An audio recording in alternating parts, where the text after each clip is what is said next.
Right. तो demand supply complete हो गया, मार्केट के इक्विलिब्रियम का हमने जो इंट्रोडक्शन देख लिया, ग्राफिकली हमने समझ लिया कि मार्केट इक्विलिब्रियम कैसे प्लेस होता है, किस तरीके से मार्केट जो है एक सिंगल पॉइंट पे आके खड़ी होती है जहां पे एक स्पेसिफिक क्वांटिटी को बायर एक स्पेसिफिक प्राइस पे खरीदने को तैयार है और सेलर उसको बेचने को तैयार है, जिसको हमने इक्विलिब्रियम प्राइस कहा था। ठीक है, तो इक्विलिब्रियम पॉइंट हमने ग्राफिकली तो देख लिया, मगर मैथमेटिकली भी इसमें सब कुछ बहुत मौजूद है, तो हम उसको देखेंगे। सो अब हम देख रहे हैं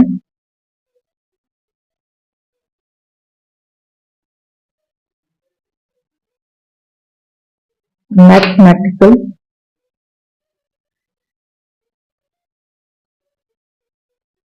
derivation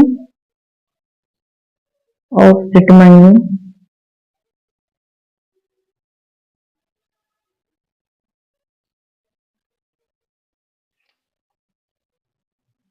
equilibrium price and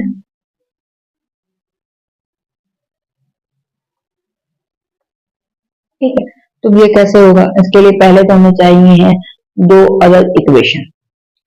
ठीक है, तो यहाँ पे मेरे पास एग्जांपल है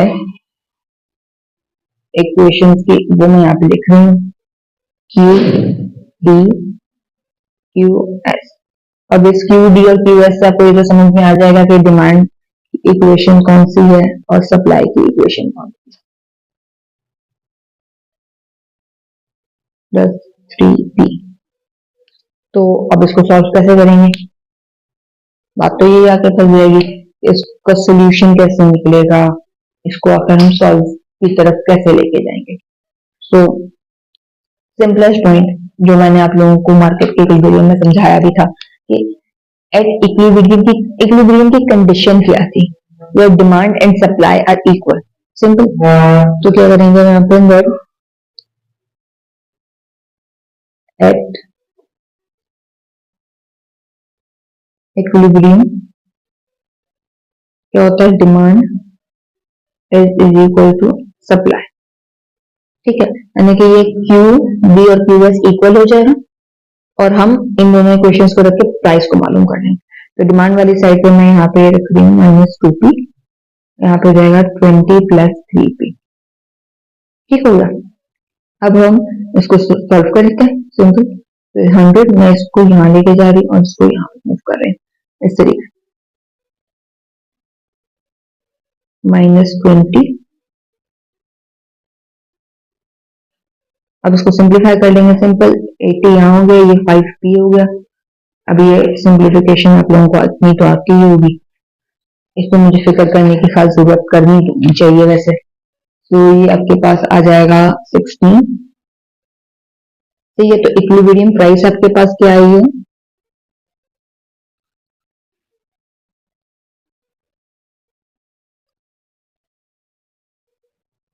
ठीक है। अब इक्विलिब्रियम प्राइस आ गई है, अब आप लोगों ने चाहे तो इस इक्विलिब्रियम प्राइस को क्वांटिटी डिमांड की इक्वेशन में लिखना, चाहे तो सप्लाई की इक्वेशन में लिखें, दोनों में जो क्वांटिटी है इक्विलिब्रियम की वो निकल आएगी। मगर एक बार तो मैं इस चीज को आप लोगों को साबित करके दिखाऊंगी कि ऐसे ही होता है। तो मैं यूं कर रही हूँ कि मैं डिमांड और सप्लाई दोनों के अंदर इस इक्वेशन वैल्यू को रखूं। ठीक है, यहाँ पे मैं सप्लाई की इक्वेशन लिख रही हूँ 20 प्लस 3p क्यू डी -2। ठीक है, अब मैं 16 को पहले यहाँ रख रही हूँ। अब चूंकि हमने इक्विलिब्रियम की क्वांटिटी मालूम कर रहे हैं तो वो क्यू डी नहीं रहेगा, क्यू हो जाएगा। ठीक है, सिमिलरली यहाँ पे है, क्योंकि हम एक पॉइंट की बात कर रहे हैं जिसपे डिमांड और सप्लाई इक्वल है, तो क्यू डी या क्यू एस लिखने की जरूरत नहीं है। ठीक है, क्यू होगा simple, equilibrium quantity, that's it. So Q 100 -2p। ठीक है, इसको फाइनल सॉल्व अब चाहे तो डायरेक्ट उसमें रख लीजिए, कैलकुलेटर में निकाल लीजिए, नॉट अ बिग डील, ये 68 आ जाएगा। ठीक है, सिमिलरली जब आप यहाँ पे भी करेंगे तो ये भी 68 ही आएगा, आप लोग ऐसे खुद चेक कर लीजिए, कोई ऐसा इशू नहीं। ठीक है, तो आपके पास इक्विलिब्रियम की प्राइस और क्वांटिटी यहाँ पे आ चुकी है। ठीक है, तो अगर मैं इक्विलिब्रियम का जो एक पेयर बनता है जो हम लोग ग्राफ के ऊपर बनाते हैं, तो ऑन एक्स एक्सिस है आपके पास 68 और ऑन इक्विलिब्रियम की प्राइस जो कि वाई एक्सिस होता है 60। तो ये आपके पास आ गया इक्विलिब्रियम पॉइंट। क्लियर। अब आप चाहो तो इसको ग्राफ के ऊपर भी प्लॉट कर सकते हो, क्योंकि मैंने आप लोगों को इक्वेशंस को फॉर्म करना सिखाया हुआ है और आप इसको यहाँ पे इक्विलिब्रियम को पूरा मार्क लगा सकते हो, क्योंकि आपके पास कैलकुलेशंस आ चुकी है। ठीक है, तो इस पूरे को अब आप लोग खुद सॉल्व कीजिएगा और इसको ग्राफिकली देखिएगा कि प्लॉट कैसा हो रहा है। ठीक है, तब तक के लिए अगर जिनको ये चीज समझ नहीं आई है उनके लिए मैं एक एग्जाम्पल और लेकर आई, तो उसको भी सॉल्व करके देखेंगे ऑफकोर्स।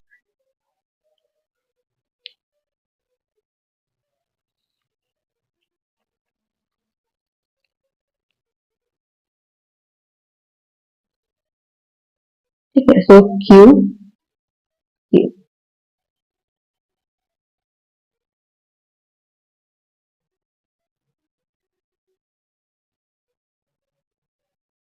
ठीक है, अब यहाँ पे मैंने क्यू डी या क्यू एस नहीं लिखा।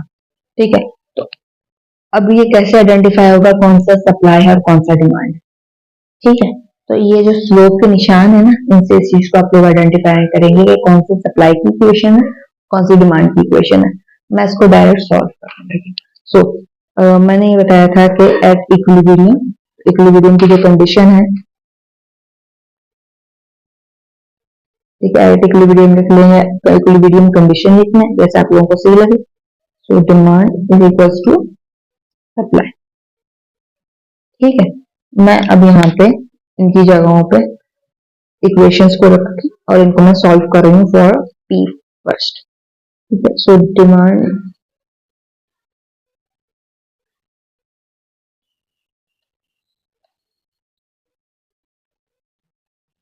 ठीक है, और उसको हम लोग प्राइस के लिए सॉल्व कर लेंगे।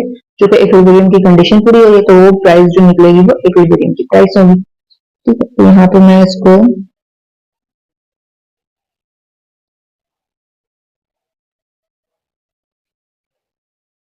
ठीक है, ज्यादा आसान हो जाएगा आप लोगों के लिए समझने के लिए कि मैंने क्या किया।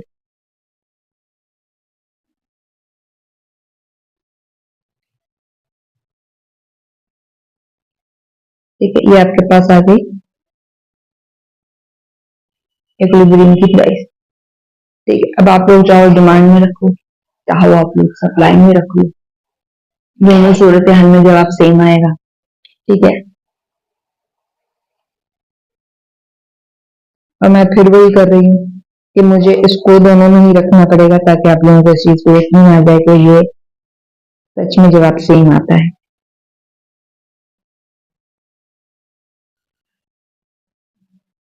ठीक है, सो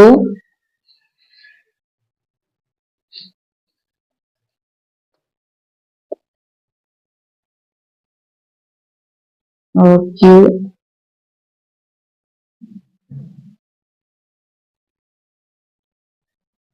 अब ये दोनों के दोनों इक्विलिब्रियम की क्वांटिटी जो आ रही है वो आ रही है जीरो, यानी कि जो प्राइस मार्केट में चल रही है इसके ऊपर ना तो कंज्यूमर कुछ खरीदने को तैयार है, ना ही सप्लायर को कुछ बेचने को तैयार है, यानी कि कीमत इतनी ज्यादा है कि कंज्यूमर खरीद ही नहीं सकता। तो इससे रिलेटेड के कुछ सिनेरियोज हैं जो हम आगे पढ़ेंगे प्राइस फ्लोरिंग और प्राइस सीलिंग कॉन्सेप्ट के अंदर, उसके अंदर दिखेगा, फिर आप लोगों को समझ में आएगा ये ऐसी कोई सिचुएशन बन जाएगा उसको हैंडल कैसे करते हैं, और इसका ग्राफ आप लोगों ने जरूर बना। ठीक है, उम्मीद करती हूँ मार्केट का इक्विलिब्रियम तो आप लोगों को समझ में आ गया होगा। अब नेक्स्ट वीडियो में हम लोग शुरू करेंगे एक और कॉन्सेप्ट जिसको हम लोग कंज्यूमर सरप्लस और प्रोड्यूसर सरप्लस कहते हैं।